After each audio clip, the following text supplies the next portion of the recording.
Hey friends out there, Rob here. Today we're going to talk about this thing right here, the Panasonic UX180, or in this case the HCX1. They're both the same cameras. We're going to talk about why they're important in 2021. And let's jump right into that. But before we do, I want to kind of go over a little bit of what we're talking about today so that you can know it's probably going to be about a 30-minute video. So make yourself ready. We're actually going to be going over a couple of key topics, and these are going to be pretty high altitude overviews. We're going to talk a little bit about the categories of camcorders, which will be important. We'll talk about my pluses and minuses, pros and cons. I got 5 why I like it, 4 why I don't, and a couple of honorable mentions. We will also talk about how this camera compares to a modern mirrorless offering and kind of the pluses and minuses, or why you would want to get a camcorder in 2021 in the first place. With that out of the way, let me go ahead and let you know that today the video is not sponsored. I don't have any sponsored ads, but if you'd like anything that you see, check the links down below. You guys know I like to live stream a lot, and I do so with this little thing right here. It's called Yolobox. Really cool device. It's a live streaming encoder with Wi-Fi built-in, cellular built-in, as well as Ethernet.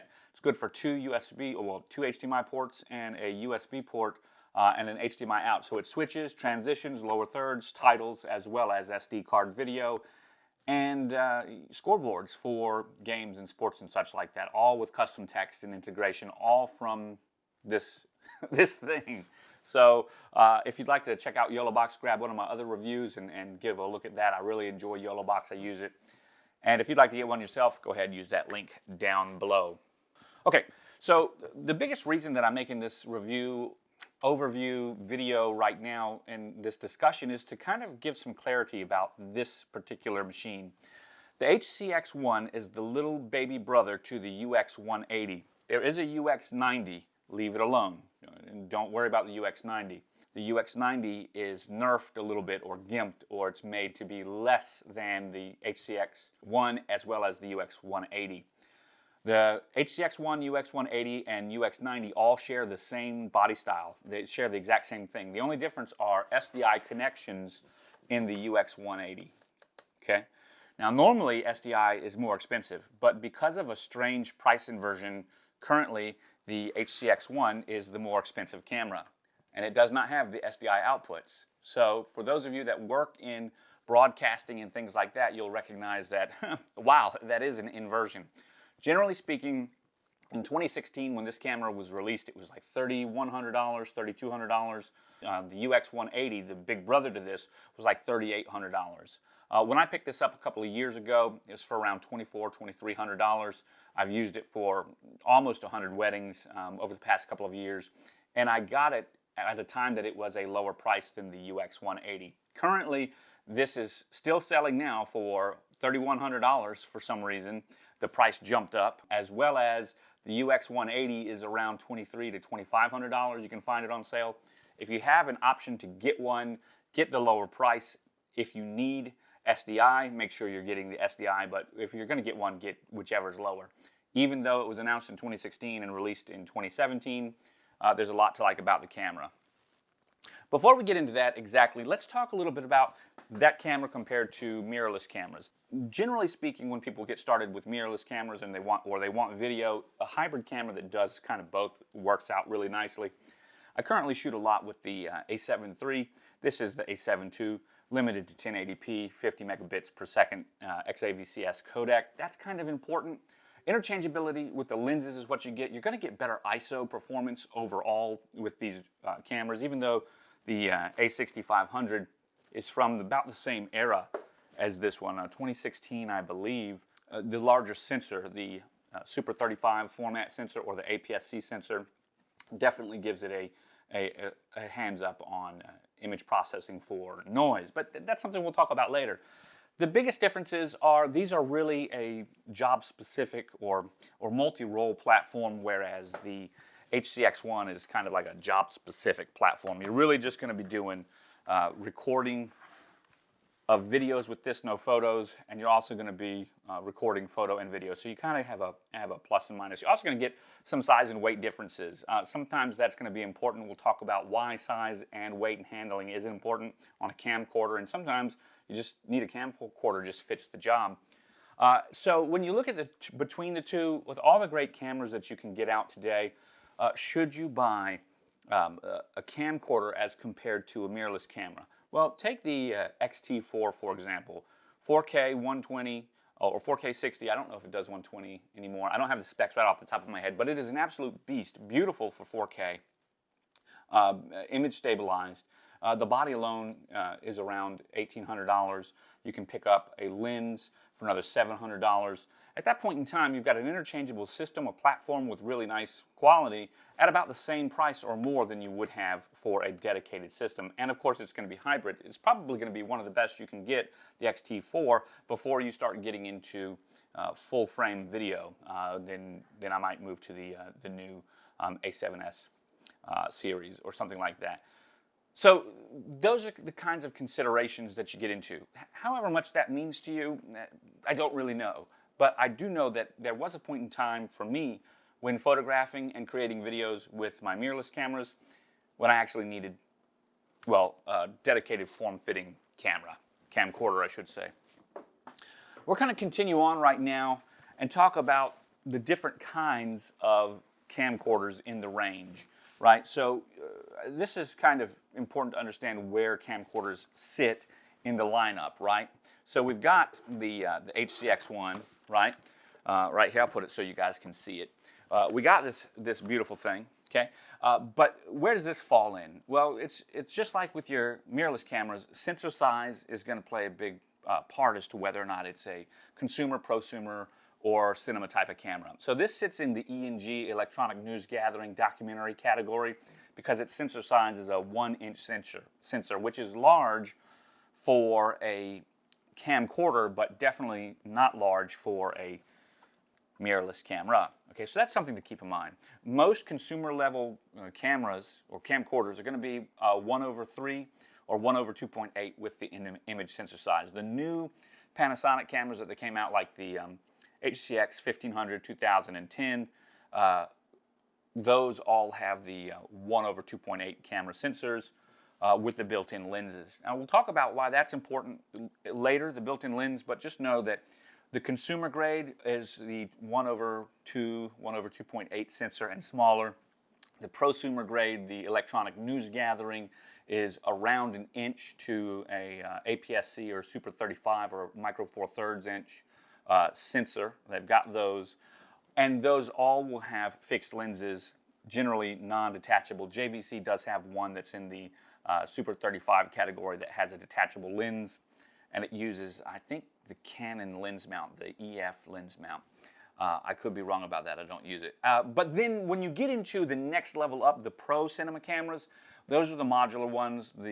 Of course, the lenses come off. They're interchangeable, and they have the larger sensors up to medium, well, Super 35 APS-C, and possibly even full frame when you get into like the new Sony FX like 9 series and stuff like that. So it's just, there you go. And the price ranges are going to be up to $2,000 for a really good consumer grade camcorder, $3,000 to $4,000 for a new, like 2021 issuance of a camcorder in the prosumer or electronic news gathering range, and then $3,000 to $10,000 and more for the prosumer.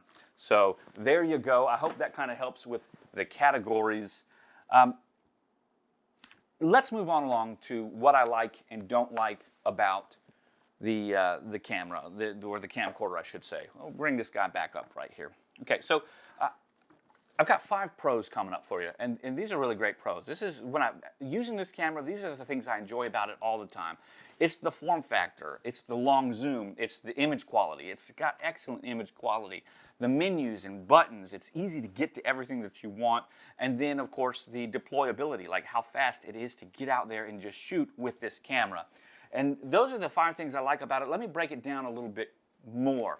The form factor. Sometimes you just need a camcorder, and you need things like XLR inputs, right? And you need these buttons that you can actually get to. You need your focus ring and your iris and of course your zoom rings and things like that. You need multiple grab and anchor points to attach things to your camera just to be able to use it well. The form factor of this allows for that very simply and easily. A perfect example of today, I wanted to use my Rodecaster Pro in order to run the video audio so that I could get some of those effects for vocal presence, and I could have that baked into the audio. But I'm recording on an A7 III, and there's just nothing more than an 1/8 inch jack, right? So there are no XLR jacks. It's just a difficult connection. From here, I could just hook it straight up directly. I could run straight from 1 to 2 pretty easily with my audio outs and things like that. So there's an example of how form factor will help. The multiple mounting points, the grips, all of these things come together and just make the device easier to use. It's real simple to say, hey man, we like these camcorder or these cameras because they're small and portable and hybrid, and that's great, but look what I have to do just to get the use case out of it I want. I have to put a cage on it with a battery grip just to make it big enough and give it enough battery to last so that I can use on location. Sometimes you just need what you need. Long zoom. I've got an adapter plate at the bottom. It's not very steady like this. I don't know why. It should be. Long zoom. This zoom right here from the barn doors that are attached and comes on, this is an equivalent 24 to 480 millimeter zoom lens f2.8 to 4.5, which is really nice and long zoom and relatively bright, usable, definitely usable, even in low light with splash light from your environment and stuff like that without any lights. But that long zoom allows me to get in nice and close. It's a real simple focus, easy to zoom. Iris is simple to change. Everything's just perfect. It's stepless. It doesn't make any noise. I absolutely love using it. And although the sensor is smaller at the 1 inch, you get quite a bit of background blur and bokeh with this lens, especially when you're zooming in. There's a couple of ways to get background blur. We'll talk about that a little bit more maybe. But you don't always have to have a wide aperture. Sometimes you just need to have a large field in the background or something behind your subject and then zoom in real close to them in order to get that nice background blur. So I really enjoy the zoom. Other things, the image quality. Talking about that background blur, the image quality number 3 here, absolutely excellent. So when you're outdoors, I shoot weddings on the beach in the daylight. So obviously, pretty much any camera is going to do well in the daylight. But this 4K at 60 frames a second, even I usually use it at 24 or 30. It just depends on what I'm doing. A video like this, I would use it at 30. I absolutely love it. It's just crisp. It's clean. It's got a lot of adjustments, which will come down into the menu and the buttons later, that I can bake my own user profile into it. And the noise floor is really great. Now this camera, I'll give you some specs a little bit later, we'll talk about it, but it's got 2 different ISO extended ranges. It's about a 600 base ISO with 5 stops, so up to about 64, 100, and you really wouldn't want to use it up there. You would not really want to use it without any noise busting in low light or like you think of a reception. You really wouldn't want to use it in anything that's lower than or higher than around 18 decibels. It also has some interesting features like built-in night vision with true infrared, which is really nice. But all of that being said, the image quality, no matter which mode that you're using it in, the super gain mode, which can go up to like an extended range of like what would be 36 decibels, which in this camera was close to like 25.6 in the ISO. I wouldn't suggest using it there, but it'll get a picture if you want. But where I like to use it is in the lower extended mode, where I get a -3 in my decibel exposure, which takes me down closer to about 400, which means that, or 320, just makes it easier to get really great images outdoors during the day. Also works well in transitioning kind of environments. But the image quality is just beautiful. I love the colors. And part of that image quality comes from the menu and the buttons. So first of all, getting to everything that you need to get to is really easy to right here. As you can see, we've got all of our card access slots and stuff like that. Really nice right there. But more importantly, the menus, right? You jump into these menus after you've got all these really great user customizable buttons all over the place. But when you get into the menus, you can really customize your color profile to match other cameras, a 16-way phase color adjustment, pedestal adjustment, detail, all the stuff that you would expect in a modern mirrorless camera, except just easier to access here. Also easier to see just because of the way that it presents that information, you're actually having an overlay on your current image as you're looking at it while you're changing it. I noticed in my A6500 and my A7 III, I don't get that when I go into the picture profiles. I just get to set it and then have to jump back out. Well, it's nice to be able to see it right there. Also, easy access to all of your functions with a function menu that has over 200 settings for you to get to. So you can really dial in a look for this camera and then switch between it pretty easily.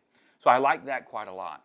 And then finally, all of those things lead to overall deployability of this camera. You can pick this camera up, take it with you, set it on a tripod or not. We'll talk about the image stabilization at the end of the video on some highlights that I like about it that didn't make it into my top 5. Yeah, it's just easy to get out there and start rolling.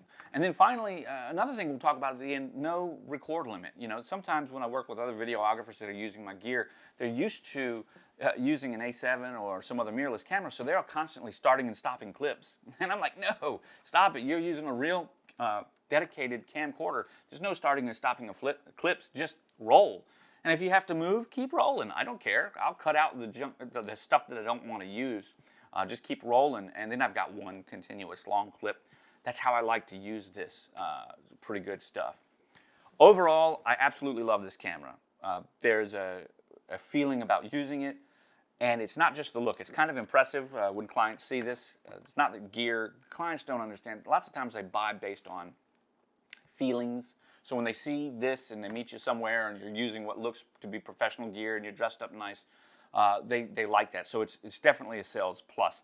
Although you and I know gear isn't everything. Gear doesn't really matter. But this definitely has presence when you're out walking around with it compared to even something like this. You put a little LCD monitor on top of this, a bright monitor, compare that to this, the client's automatically thinking you're with the news station or something like that. It's just what they're used to seeing, and they're not used to seeing this, so it's, once again, it's in vogue. Let's now talk about some things that I don't really care about for the camera. These are kind of nitpicky. I like so much about it. Remember, it's a 2016 design, 2017 release, and it's got a lot of advantages even in today's market.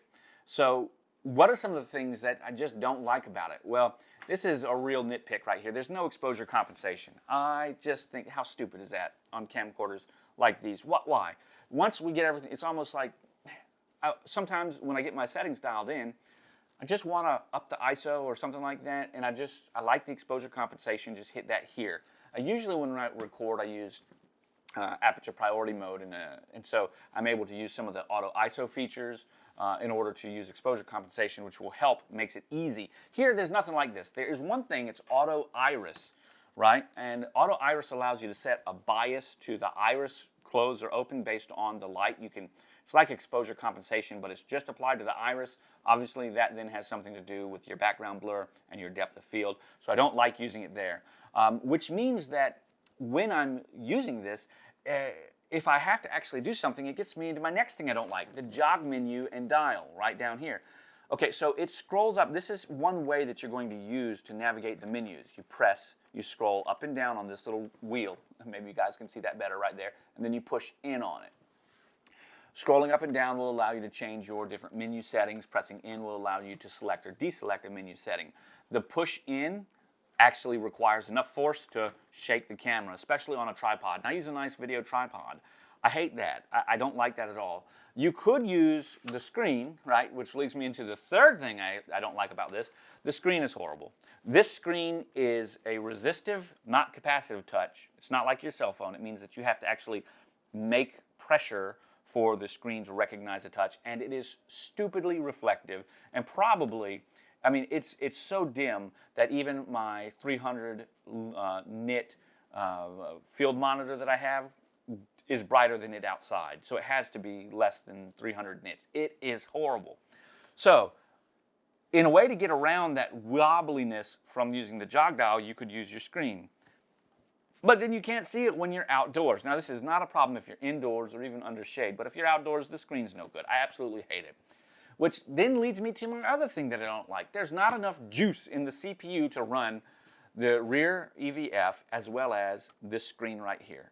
And if you're outdoors, even though you can't see the image well enough to check focus, you may be able to see it well enough to compose. So being able to check focus here immediately and compose here is very helpful on the fly. There's no way to do that because this turns off one or the other whenever you access one. So this is on until you put your eye up to here. When you put your eye up to here, this turns off and this turns on. That can take 2 or 3 seconds for it to complete that process, depending on how hard it's working at recording. That is terrible. It means that there is no good use case for me outdoors with this eyepiece or with this, of course, screen. It means I must use a very bright viewfinder, which is why I have so many attachments. Again, I'm outside and I like to stream, so normally what I'll do is I'll hook Yolobox up here. This is just a little pro tip to show you how I get around some of these issues. This is as easy as it is to hook up Yolobox to this camera, right? Okay. I'm doing this in real time. I hope you appreciate I'm being silly. Okay, guess what? We are now ready to stream. It's that simple. That is as easy as it is to stream with Yolobox and this camera. Notice full-size HDMI, talking about deployability and usability. Notice plenty of solid anchor points. We're ready to go. Yolobox has a 3-hour battery life, pretty much. This has a 7-hour battery in it. We can start streaming right now. Compare that to having to use a computer or something. It just, no work, right? But then, even with Yolobox, Yolobox has about 450 nits brightness. I still need to put a bright view monitor on this camera in order to see what I'm doing, which means that usually I'll put that other one right here. So lots of stuff to do, lots of things to talk about. I want to go ahead and bring in some honorable mentions right now. You know, this camera, the one way that I use this camera is through streaming, right? And I need it for the quality of the stream. I need to have that long zoom. I also need to have a good constant streaming platform that works really nicely. And I need to have good focus. And I think this has excellent focus. So here's the deal. There is no focus tracking on this camera. There's no smart focus mode, even like focus tracking here on the A6500. There just isn't any. On this camera, the regular focus is center point of the lens in the autofocus mode, the direct center of the lens, like right here, you know, where you see my fist. That's the focus point, right? And then you can make the box of the focus more rectilinear or more square, and that's it. You can also assign additional focus points, such as a user-selectable tap to focus. I really like that tap to focus, especially when you're trying to do a 2-up where you want to compose over someone's shoulder, and you've got the back of their head over here, so you're going over their shoulder to the next person. The regular center focus won't catch that. Even in the long bars, it'll focus on the closest thing. So your only option is to either tap to focus on the other person's face or go ahead and use the manual focus. Works great for me. I enjoy it, but not really one of my top 5 features. And I don't necessarily mind focus that way. It's because ever since I've been taking photographs, I've really used focus and recompose and manual focus. It wasn't until the A7 III that I really started trusting tracking autofocus and stuff like that. So I'm just really used to the focus and recompose. I'm also used to just kind of putting a focus point in a specific spot and then recomposing. Like as a bride's walking down the aisle, I might have my focus point in the top left third so that I can get her and then, you know, what's coming up front, you know, just get that composition as I want it. Since focus and recompose doesn't really work very well for moving subjects, especially when you're moving. So that's no problem. This does have an interesting mode called rack focus in here, where you can actually set 3 different focus positions on the camera when you're setting up your shot, and then switch between those 3 while you're recording. So if you've got a 3-up or a 2-up or something you want to focus on at different fields of view, you can actually set those in the camera, and then while you're rolling, you can actually switch between one or the other. This is really great for like stage performances and stuff like that, where you might have an actor that's hitting its mark, or even corporate video, things like that. Again, these are features I like, but I don't use them often enough to make my top 5. The next thing is OIS. As a highlight is OIS hybrid 3-axis or 5-axis. This is 2016, 2017 release. You got to remember where we were at those times. Hybrid autofocus was something that Sony was really good at the time, and Panasonic was getting really good. Olympus was pretty good, definitely. And so here we are, we've got this hybrid autofocus. So in 4K mode, you're really only going to get 3-axis autofocus. You might say, cheese and crackers, I'm not going to use that because it's not going to be the good autofocus that I want when going handheld. That's another place where the deployability and the actual form factor work well for this camera. Because it's 4.5 pounds, it's big and heavy. It gets rid of a lot of micro jitters that you would have from running around. And so a lot of those small handheld movements are actually completely erased, especially on a tripod. Just, you know, the pan and tilt, it's excellent for that, getting those inertia settings. Things like the X-T3 talk about their new panning inertia and autofocus mode. Or image, not the 3, I'm talking about the X-T4, the image stabilization mode. Yeah, well, this had it back then. It works really well. Another thing is, when you're using a camera larger like this, it just makes it much easier to grab and go on your shoulder, and the whole body positioning helps to also stabilize. And I guess the last thing is, we talked about this earlier with the noise performance. We can go from -3 decibels up to 36 decibels. You have to set those modes separately. I've got it set for the lower extended, so I can go from -3 all the way up to 24 just through the scroll or jog dial. And I really enjoyed that. The -3 is really a key to being outdoors in the sunlight and getting excellent imagery. And the final thing I'm going to talk about here, as my highlight goes, is the built-in neutral density filters. No matter what situation, no matter where you are, these neutral density filters are available to you and ready to go. They are glass. We have up to a 1/64th ND right here, which is nice. And that means that you can really just overpower the sun and get all of that bright backlight out of there, so that it makes it easier, better, more fun to use. Guys, I really enjoy this camera. I hope that you have too. This has just been kind of an overview and a look about why you might want to get this camera in 2021 as compared to something like a mirrorless camera. If you were going to get one camera and you needed to do all the jobs, I would suggest getting a mirrorless camera, because any mirrorless camera will be able to do, well, a multi-role, a multi-mission type of job, because it's to do photos and videos. True, if you compare this camera to something like even the A7 III or anything full frame, the video quality might be better, but that's really subjective. There's a look that you get out of a camera like this, which is just different. It doesn't look so digital, and that's partly because of that long zoom lens, and partly because of the form factor, right? They built it in such a way that you can access the settings more easily, so you're more likely to change the settings that will help improve your look. Maybe it's not so easy on something you have to dive through. I don't know. A lot of this just comes down to preference, and if you're in the market for it, don't forget to use one of these Amazon links down below for any of the gear we've talked about today. I'm Rob. I want to thank you for watching. Remind you, I'll catch you on the flip side. Bye for now.